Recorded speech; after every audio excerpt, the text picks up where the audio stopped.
Hello बच्चों। इस lecture में हम लोग डिस्कस करेंगे व्हीट स्टोन ब्रिज। ठीक है, व्हीट स्टोन ब्रिज का काम क्या होता है और व्हीट स्टोन ब्रिज कैसा होता है। ठीक है, तो व्हीट स्टोन ब्रिज होता क्या है? It is a device use to find unknown resistance. तो व्हीट स्टोन ब्रिज का जो यूज़ करते हैं हम लोग, वो अज्ञात प्रतिरोध ज्ञात करने के लिए किया जाता है। और इसकी खोज किसने की थी? It was discovered by C.F. Wheatstone. ठीक है, C.F. व्हीटस्टोन एक साइंटिस्ट थे जिन्होंने इसकी खोज की थी इन 1843 1843 में। ठीक है, तो C.F. व्हीटस्टोन ने 1843 में इस इंस्ट्रूमेंट की खोज की थी। ठीक है, जिससे कि हम अननोन रेजिस्टेंस ज्ञात करते हैं। ठीक है, होता कैसा है ये? इसमें 4 रेजिस्टेंस होते हैं। ठीक है, 4 रेजिस्टेंस को इस तरह बनाया गया है, देखने में कैसा लगता है? एक ब्रिज की तरह लगता है। ठीक है, 4 रेजिस्टेंस चारों साइड्स पे लगाए हुए हैं। Resistance P, resistance Q, resistance R and resistance S। ठीक है, 4 रेजिस्टेंस है और इन 4 रेजिस्टेंस को बीच एक क्या लगा दिया? गैल्वेनोमीटर। ठीक है, क्या लगा दिया? गैल्वेनोमीटर फिट कर दिया है। हमने नाम दे दिया इस पॉइंट को A, इसको B, इसको C एंड इसको D। ठीक है, तो B और D के बीच क्या लगा दिया? एक गैल्वेनोमीटर लगा दिया। A और B के बीच रेजिस्टेंस P, B और C के बीच रेजिस्टेंस Q, C और D के बीच रेजिस्टेंस S, A और D के बीच रेजिस्टेंस R। ठीक है, P और Q को रेशियो आर्म्स बोलते हैं। P और Q को क्या बोलते हैं? रेशियो आर्म्स बोलते हैं हमेशा। और S को अननोन रेजिस्टेंस और R क्या है? एक नोन रेजिस्टेंस है, मतलब ज्ञात प्रतिरोध है। ये दोनों क्या हैं? रेशियो आर्म्स हैं। ठीक है, और ये हमें फाइंड आउट करना होता है जो लगा हुआ है कौन सा? S। इसे बोलते हैं अननोन रेजिस्टेंस। और इसको हमने एक सेल के साथ क्या किया? कनेक्ट कर दिया। एक सेल या एक बैटरी के साथ क्या किया? कनेक्ट कर दिया। ठीक है, अब होगा क्या? ये बैटरी का क्या है? पॉजिटिव टर्मिनल है और ये बैटरी का क्या है? नेगेटिव टर्मिनल है। तो यहाँ से चार्ज फ्लो करेगा, यानी कि इलेक्ट्रॉन जाएगा, या कहें तो करंट। ठीक है, ये क्या है? करंट फ्लो करेगी यहाँ से और करंट ऐसे जाएगी। अब इस पॉइंट पे आने के बाद करंट के पास 2 रास्ते हैं। ये या तो करंट ऐसे जाए और या तो करंट ऐसे जाए। ठीक है, तो यहाँ से 2 रास्ते होने की वजह से करंट क्या होगी? हम देखते हैं कि इस पॉइंट पे पहुँचने के बाद कुछ करंट यहाँ चली जाती है और कुछ करंट यहाँ। जो यहाँ तक आई वो करंट कितनी थी? I। ठीक है, अब यहाँ से आने के बाद कुछ करंट चली गई इधर और कुछ करंट चली आई इधर, यानी कि यहाँ अगर जो करंट गई, मान ली मैंने कितनी? I1, तो यहाँ करंट कितनी आई? I2। इसको मान लिया मैंने I2, और उस I2 की वैल्यू क्या होगी? I minus I1। ठीक है, अब यहाँ से ऐसे यहाँ करंट गई, फिर यहाँ से इस पॉइंट पे भी आने के बाद कितनी है? 2 रास्ते इसके पास। करंट यहाँ जा सकती है और करंट यहाँ जा सकती है। तो मान लिया मैंने कि यहाँ जो करंट गई वो करंट कितनी है? IG। यहाँ करंट कितनी है? IG। ठीक है, क्योंकि B और D के बीच क्या लगा हुआ है? गैल्वेनोमीटर। तो गैल्वेनोमीटर में जाने वाली करंट कितनी है? IG। ठीक है, यहाँ अब बची हुई करंट यहाँ आएगी, क्योंकि यहाँ करंट कितनी आई? I1, और I1 से IG करंट इधर आ गई। तो यहाँ कितनी बची? I1 minus IG। ये करंट कहाँ बहेगी? Q रेजिस्टेंस में। ठीक है, इसी तरीके से यहाँ करंट कितनी आई? I2। यहाँ करंट कितनी आई? I2, और यहाँ से कितनी आ रही है? IG। तो IG यहाँ आएगी और I2 यहाँ आएगी। तो यहाँ से यहाँ जाने वाली करंट जो होगी, रेजिस्टेंस S में जाने वाली करंट होगी, वो कितनी हो जाएगी? I2 plus IG। क्लियर? अब इसका कंस्ट्रक्शन थ्योरी लिख लेते हैं। ठीक है, थ्योरी क्या है? It consist of 4 resistance. It consists of four resistance in the four sides of quadrilateral across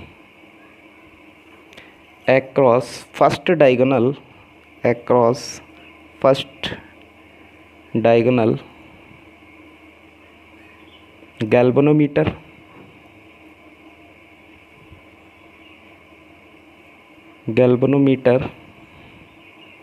is connected and second battery is connected। ठीक है। It consist of four resistance, ये क्या है, चार रेजिस्टेंस से बना हुआ है, चार रेजिस्टेंस इसके साइड्स में लगे हुए हैं पी क्यू आर एस। ठीक है। इसका फर्स्ट डायगोनल जो है उस पर क्या लगा दिया हमने, गैल्वेनोमीटर को यूज़ किया है, गैल्वेनोमीटर लगा दिया, और सेकंड डायगोनल पे क्या किया है, इसको बैटरी लगा दी है। ठीक है। इसमें करंट का फ्लो, हमने करंट की फ्लो के लिए ऑलरेडी डिस्कस कर चुके हैं कि यहाँ से करंट आई निकली और इस पॉइंट पे आने के बाद करंट क्या हुई, डिवाइड हो गई, I1 करंट इधर चली गई और I2 करंट इधर आ गई। ठीक है। इस बी पॉइंट पे I1 करंट आई, यहाँ से IG करंट इधर चली गई और यहाँ बची हुई करंट कितनी है, I1 माइनस IG, जो कि Q रेजिस्टेंस में आएगी। फिर I2 करंट D पॉइंट पे आई और D पॉइंट पे IG करंट आ रही है, तो टोटल करंट यहाँ से S रेजिस्टेंस में जाने वाली जो करंट है, इस डायरेक्शन में जो जाने वाली करंट है वो कितनी हो जाएगी, I2 प्लस IG। ठीक है। प्रिंसिपल क्या होता है व्हीटस्टोन का,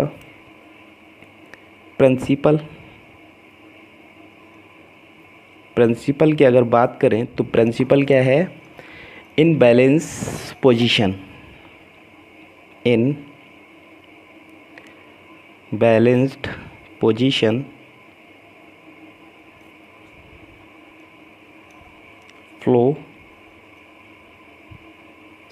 in balanced position no current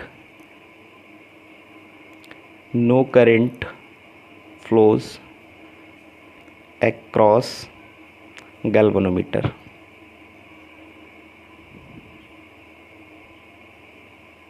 then balance condition के लिए, बैलेंस कंडीशन मतलब P/Q is equal to R/S। ठीक है। इन दोनों का अनुपात और इन दोनों का अनुपात क्या होगा, इक्वल होगा। उस कंडीशन को बोलते हैं क्या, बैलेंस कंडीशन। और बैलेंस कंडीशन जब होती है तो बैलेंस कंडीशन में इस गैल्वेनोमीटर में हम लोग अगर देखें तो कोई भी डिफ्लेक्शन नज़र नहीं आता है। डिफ्लेक्शन क्या होता है यहाँ, जीरो। तो वो कंडीशन होती है क्या, P/Q is equal to R/S। ये हमें व्हीटस्टोन का कहीं भी अगर यूज़ करते हैं तो ये कंडीशन फुलफ़िल करनी होती है। ठीक है। P/Q is equal to R/S। देखते हैं फिगर से, यहाँ से इन क्लोज्ड लूप ABDA,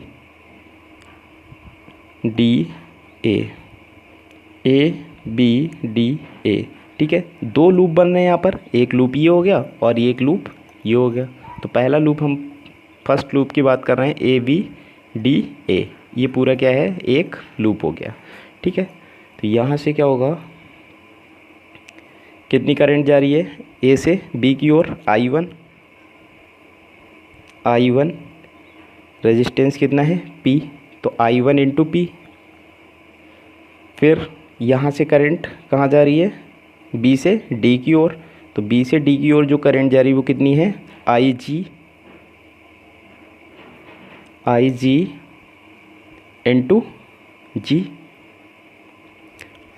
अब यहाँ से देखो, यहाँ से करंट इस डायरेक्शन में आ रही है, ये क्या है, पाथ इस डायरेक्शन में है, और यहाँ से ये वाली जो करंट जा रही है वो करंट इस डायरेक्शन में जा रही है।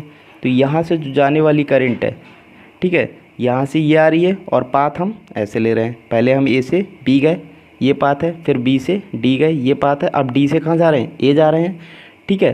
तो हमारा जो पाथ है वो क्या है, करंट के अपोजिट डायरेक्शन में है। करंट जा रही है ए टू डी और हम जा रहे हैं डी टू ए, ठीक है। तो यहाँ पे साइन कैसा आ जाएगा, minus I two G I two R is equal to 0, ठीक है। इसको इक्वेशन नंबर दे दिया 1। Second, in closed loop B C D P, ठीक है। दूसरा लूप हमारे पास क्या है, बी सी डी बी, ये हो गया। और यहाँ से देखते हैं कितना होगा। तो यहाँ करंट कितनी आ रही है बी से सी की ओर, I1 माइनस आई जी। तो यहाँ हो जाएगा I1 माइनस आई जी इंटू क्यू, फिर सी से डी की ओर। अब यहाँ से देखते हैं यहाँ क्या है, पाथ कैसा है, अपोजिट है किसके, करंट के। करंट ऐसे जा रही है और पाथ ये जा रहा है, ठीक है। तो यहाँ पे माइनस साइन आएगा और यहाँ हो जाएगा I2 प्लस आई जी इंटू एस, ठीक है। और यहाँ से भी क्या है, करंट की डायरेक्शन ये है और पाथ ऐसे, तो यहाँ भी माइनस साइन आएगा। माइनस करंट कितनी हो जाएगी, i g into g is equal to 0, ठीक है। इसको इक्वेशन नंबर दे दिया 2।